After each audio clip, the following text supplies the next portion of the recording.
या ठिकाणी मार्च एंडची जे कामं काय पेंडिंग होती त्या निमित्तानं म्हणलं जाऊन ऑफिसमधले कामं मार्गी लावावी त्या दृष्टिकोनाने येऊन बसला. तुमच्या अगोदरच मी आता इथे येऊन 10-15 मिनिटं येऊन बसलेलो. बरं, मला सांगा नेमका कालचा प्रकार काय घडला? आम्ही सकाळी ज्येष्ठ नागरिकांच्या कामानिमित्त आम्ही बाजारात गेलो होतो.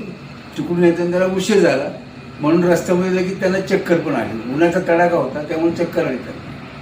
हा दादा, अशी कशी काय चक्कर आली पण तुम्हाला? मला त्यांनी सांगितलं हा, त्यांनी सांगितलं की तुम्हाला लेट झालं म्हणून यायला तिकडनं. त्याच्यामुळे काय उन्हाचा तडाखा होता.